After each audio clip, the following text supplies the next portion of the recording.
ধর্ষণ প্রতিরোধের মুন্সিগঞ্জ নারী ও শিশু অধিকার ফোরাম আয়োজিত আজকের এই মানববন্ধনে যারা উপস্থিত আছেন সবাইকে জানাই সংগ্রামী সালাম।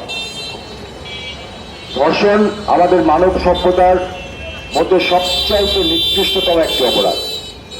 মানবাধিকার সংগঠন আইন ও সালিশের ডিসেম্বর 2024 থেকে যদি আমরা তাদের পরিসংখ্যানটি একটু খেয়াল করি তাহলে দেখতে পাই 401 জন ধর্ষণের শিকার হয়েছে। তার মধ্যে ধর্ষণ পরবর্তী 34 জনকে হত্যা করা হয়েছে, 7 জন ধর্ষণ পরবর্তী আত্মহত্যা করেছে। 2020 থেকে 2024 সাল এই 4 বছর যদি আমরা পরিসংখ্যান দেখি তাহলে 4787 জন ধর্ষণের শিকার হয়েছে। প্রতি 9 ঘন্টায় একজন নারী ধর্ষিত হচ্ছে। প্রতিদিন 2 জন করে গড়ে আমাদের নারী ধর্ষিত হচ্ছে। বাংলাদেশে ধর্ষণের সর্বোচ্চ শাস্তি মৃত্যুদণ্ড দেওয়ার পরেও এই ধর্ষণের মাত্রা কোনোভাবেই কমছে না।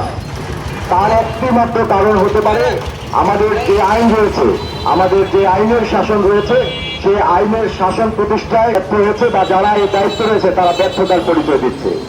ধর্ষক তার কোনো রাজনৈতিক পরিচয় নেই, তার কোনো সামাজিক পরিচয় নেই। একজন ধর্ষকের পরিচয় হওয়া উচিত সে ধর্ষক।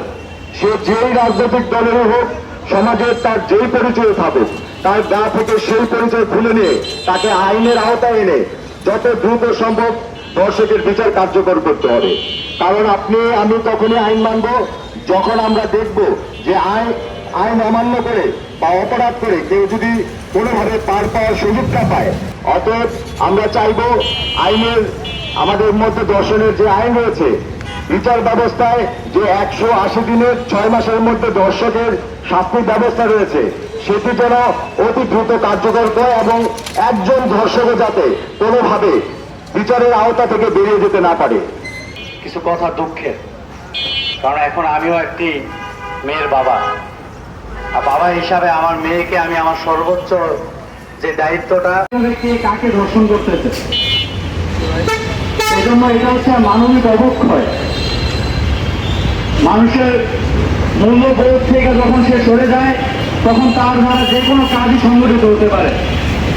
আর সর্বোপরি কথা আমরা যদি দেখি এরকম কোনো গৃহমণ্ডিত কাজ হয়েছে, আমরা সবাই করোনার মাধ্যমে হোক বা বাস্তবে সরাসরি হোক আমরা এর বিরুদ্ধে দাঁড়াবো এই আশা ব্যক্ত করছি।